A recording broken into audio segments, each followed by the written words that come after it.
Thank you to the media for helping us get the word out about the work that we're involved in. Thank you to all the supporters in the room coming out tonight. Thank you to the Hancock 17 for your work in our resistance. The Hancock 17 is a group of our drone war crime resistors who are continuing the resistance at the Hancock Air Base.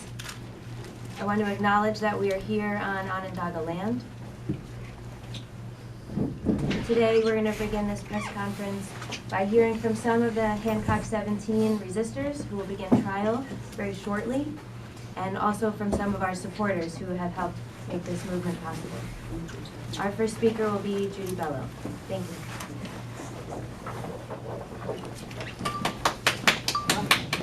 Judy, could you just say your name, spell it, and where you're from? Yes, my name is Judy Bello, Judybello, and I'm from Rochester, New York. I have been a part of the resistance movement at Hancock for some time. I have a strong belief that we need to stop this killing by drones. It's indiscriminate. It's unnecessary. It makes war possible in places where war doesn't belong. And I think this is really a strong case that we need to make. Now, today, what I'm going to do, or in this trial, is I'm going to submit some testimony by a young man in Afghanistan whose brother-in-law was killed in a drone strike in Maidenshar in Wardak province. And I'll show you his picture.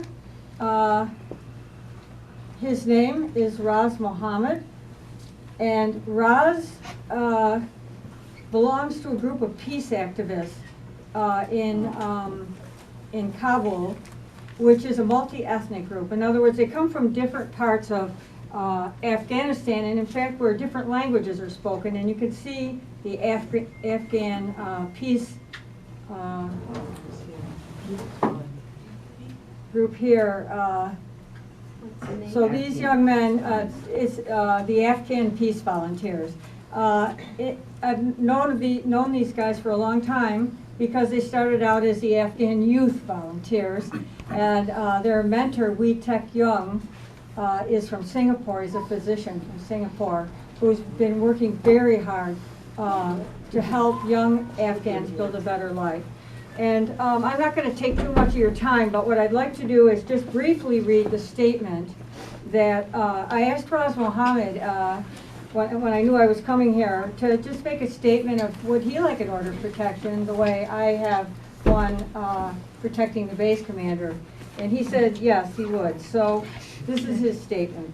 He said, on Friday the 30th of May in 2008, my brother-in-law was killed by a drone along with 4 of his friends. My brother-in-law was a student and was innocent. Accountability from the U.S. military for this incident was non-existent. This incident created a situation which was beyond imagination. It affected the minds of my sister and all members of my family. When my nephew was 5 years old, he asked his mother, "Where is father?" My sister replied, "Your father was killed by a computer." These negative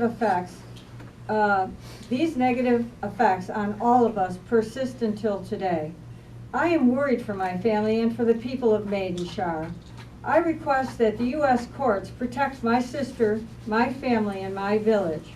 I wish the U.S. courts would be able to save all of humanity from drones. Raz. And I want to just give one little comment of context for this.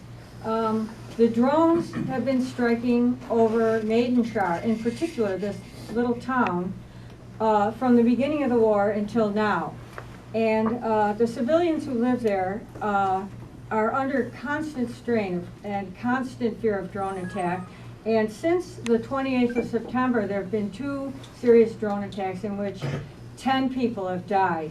And those people were labeled militants, of course, as was Raz's brother-in-law, who he says was a student and who had nothing to do with the war. So this is an example of why I feel that the citizens of this country have to take a stand and ask our government to stop utilizing the force that they're capable of in negative ways to control the rest of the world. Thank you.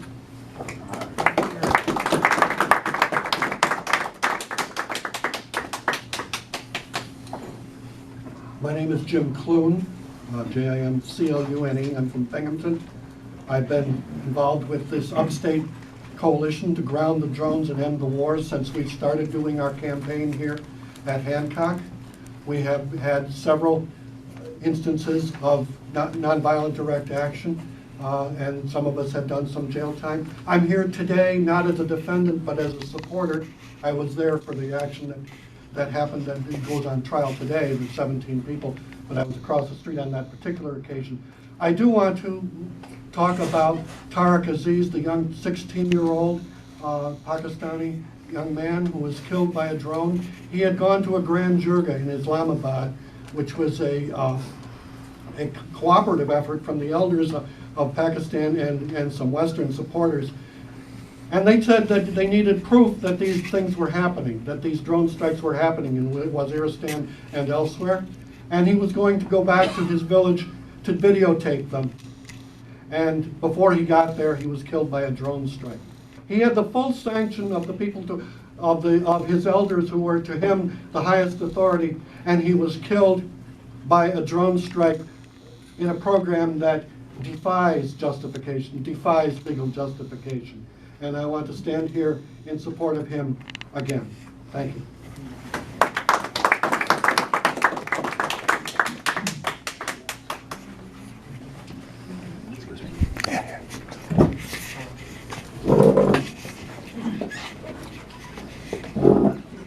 Hi, my name is Mike Perry. I'm from Trumansburg, New York. My name is Mikeperry. And I'm here today with a simple message that this trial is about ending the war crimes that are being committed in our name, and it's about putting the drones on trial, because these are weapons that are committing crimes against humanity, and that's our message. So that's just it. Thank you.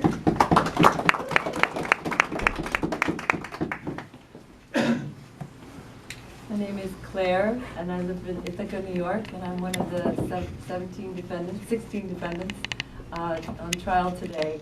We have faced charges of violation of trespass and violation disorderly conduct, and that doesn't. We believe that we are not guilty of that charge, but that the actual crime is the killing of civilians, the war of aggression, the violation of national sovereignty, and the extrajudicial killings that are conducted by these drones, beginning here at Hancock Airfield.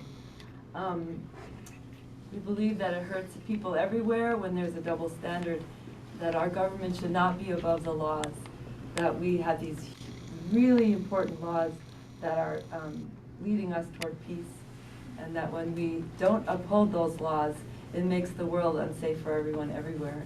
When we kill whoever we want, whenever we want, however we want, with no accountability. So here we are as citizens to call a halt to those war crimes and to lead us in a direction more toward peace and accountability.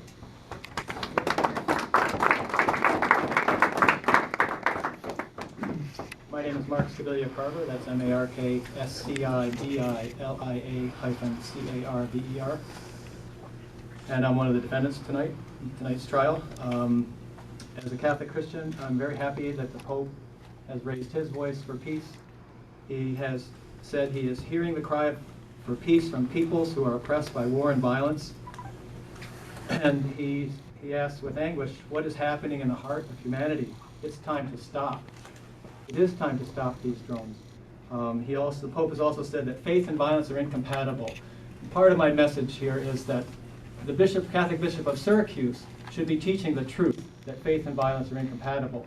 I'm not opposed to the bishop supplying Catholic chaplain to the base to meet the spiritual needs of military on the base, but I am opposed to the fact that the chaplain he supplied, Colonel Douglas Cunningham, does not teach the gospel truth that faith and violence are incompatible.